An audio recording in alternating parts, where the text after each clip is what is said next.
Anda kembali bersama kami di Showbiz pemirsa, dan kali ini kami akan membahas satu hal penting yang mungkin bisa jadi rekomendasi Anda, terutama bagi Anda yang suka nonton pementasan teater.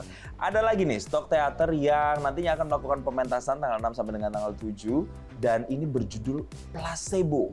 Ceritanya unik, kalau saya baca-baca juga nanti akan ada menggabungkan AI dan segala macam.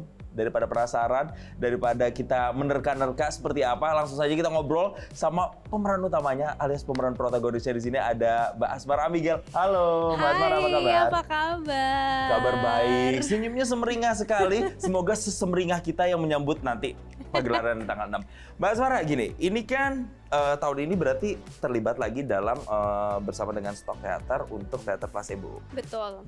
Perannya sebagai apa sih di sini? Kan dibilang pemeran utama, protagonis. Ceritain deh, Mbak.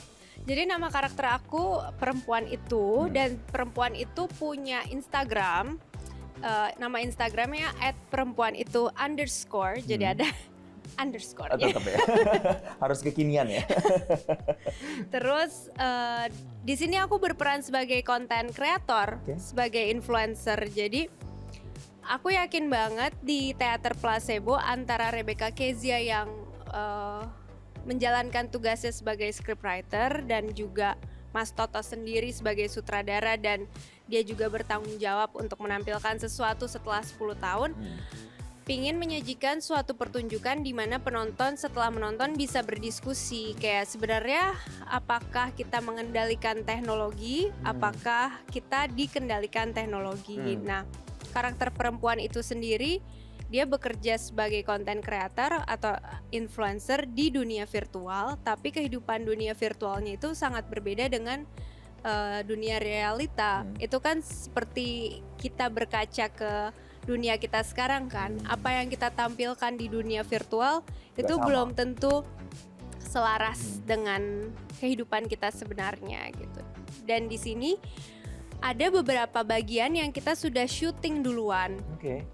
Dan itu ya bagian yang sudah syuting itu menggambarkan dunia realita perempuan itu. Jadi kayak waktu itu kita syutingnya di daerah-daerah perkampungan gitu. Ceritanya dia tinggalnya di situ, tapi di dunia real, di dunia virtual dia tinggalnya di apartemen yang keren kayak gitu-gitu. Jadi kayak karena ini juga konsep AI kan, jadi apa yang sebenarnya kita lihat itu nyata atau enggak, atau sebenarnya kita tinggal di realita, apa kita tinggal di dunia virtual. Jadi sebenarnya pertanyaan-pertanyaan semacam itu sih. Oke, jadi artinya sebenarnya ide ceritanya ide cerita kekinian, relate dengan masyarakat urban zaman sekarang, ada unsur AI juga di situ. Nah, ini yang bikin penasaran karena tadi saya sempat kasih teaser dikit di opening, ada AI di situ, ada part-part yang sudah di syuting duluan. Ya, jadi video mapping, ada video cinema mapping experience. Jadi ini campuran ya Mbak ya, ada live-nya, ada AI dan juga ada yang di syuting duluan gitu ya Mbak konsepnya.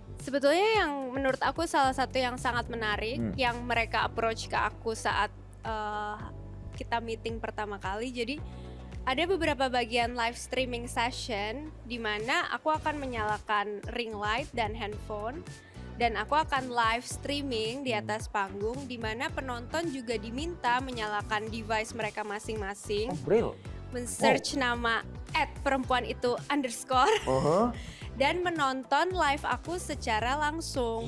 Jadi mereka bisa memilih mau nonton langsung pakai mata karena aku live di atas panggung, atau bisa juga menonton dengan mata mereka tertuju ke handphone karena juga bisa diakses lewat handphone.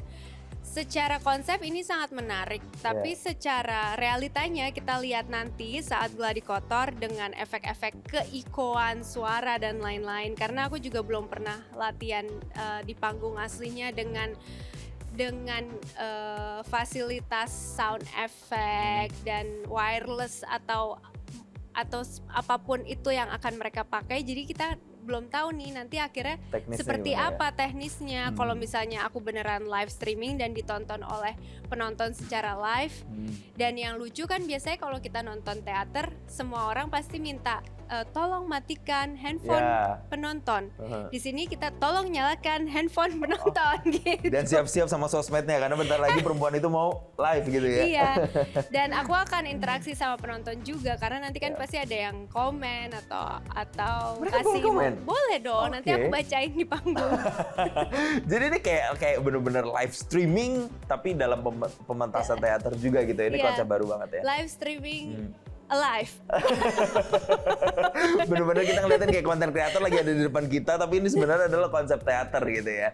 Nah, konsep kayak gini kan lumayan cukup baru gitu ya buat Mbak Asmara Abigail yang terbiasa dengan film. Untuk yang di teater ini sendiri butuh waktu berapa lama nih pendalaman karakter hingga nantinya menjelang tanggal 6 itu prosesnya berapa lama? Aku inget banget, aku mencatat tiap kali aku dapat skrip, biasanya aku catat tanggal berapa aku dapatnya. Nah, Kalau nggak salah, skrip draft pertama yang sampai sekarang tetap aku pakai pegangan, kalau nggak salah 23 Juni atau 26 Juni ya. Jadi pokoknya minggu terakhir bulan Juni. 2 bulanan berarti 2 ya? bulan ya, nanti begitu sampai September mungkin setengah ya. 2 bulan setengah. Hmm. Tapi intensnya tuh emang benar-benar masuk Agustus, setiap hari latihan gitu. Kalaupun ada breaknya itu pasti karena beneran alasan nggak fit gitu. Nah, oke. Wow, sekitar 2,5 bulanan dan setiap harinya menghabiskan waktu 5 sampai 6 jam begitu ya. Bahkan ada fun fact, ada cerita menarik. Dari sekian bulan menjalani latihan ini, nggak pernah, katanya Mbak Asmara ini nggak pernah kongko lagi sama teman-temannya Iya. atau hangout lagi. Jadi ini nanti habis wawancara ini langsung kongko lagi gitu sama teman-temannya gitu. Aku kangen sama teman-teman aku kangen sama kehidupanku. Jadi segitu menyita waktunya ya Mbak? Iya, jadi sebetulnya karena proyeksi energi yang digunakan untuk teater kan menurut aku jauh lebih besar. Karena mediumnya kan panggung, kita bergerak jauh lebih besar. Kalau film tuh tergantung pakai lensa apa, dan maksudnya kalau film tuh sangat sensitif. Kalau misalnya kita bisa wakilin cuman pakai ekspresi wajah, berarti dialog tuh nggak perlu karena sudah terwakilkan kan. Dan nanti itu tugas editor untuk menjahit semuanya dengan baik dan tersampaikan ceritanya. Kalau di panggung, segala sesuatunya jauh harus lebih ekspresif, lebih besar, powernya harus lebih kuat karena proyeksi suaranya kan juga harus lebih dahsyat gitu. Penontonnya kan banyak. Nah, karena aku juga nggak biasa di situ dan menurutku emang penting banget sih latihan vokal dan latihan pernafasan untuk endurance itu. Dan karena aku tidak biasa dengan latihan teater yang setiap hari dari jam berapa sampai jam berapa, memang tidak bisa dipungkiri energi tuh benar-benar sangat-sangat draining. Dan challenge-nya sekarang buat aku adalah untuk menjaga kondisi supaya di hari H pentas tetap semangat dan tetap fresh. Karena mau gimana pun juga, kalaupun kita udah latihan scene yang sama diulang-ulang 2,5 bulan, begitu pentas itu harus terasa fresh kan, nggak boleh terasa udah dilakukan berkali-kali.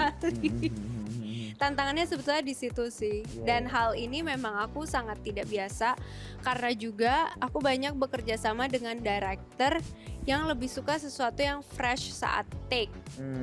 Jadi proses reading tuh lebih sekedar kayak perkenalan dan tidak terlalu digodok di meja reading. Lebih kayak itu tugas kita menggali karakter masing-masing.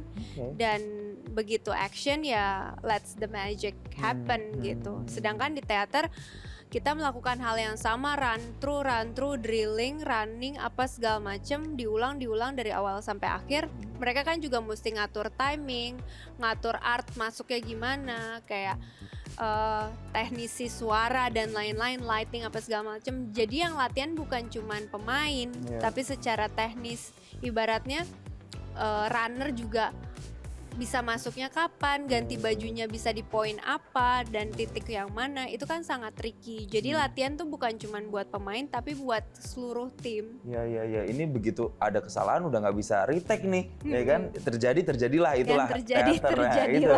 Makanya persiapannya memang harus matang. Nah, ketika balik lagi ke soal teater placebo ini, sebenarnya kalau dari Mbak Asmara, perspektif Mbak Asmara, apa sih pesan yang ingin disampaikan lewat pementasan teater ini, lewat cerita ini? Menurut aku sih pesan yang ingin disampaikan tentunya tiap penonton nanti akan berbeda. karena tiap orang kan punya pemikiran dan feeling yang beda-beda. Tapi aku yakin sebagai sutradara, Mas Totos pingin penonton tuh berdiskusi setelah menonton pementasan ini.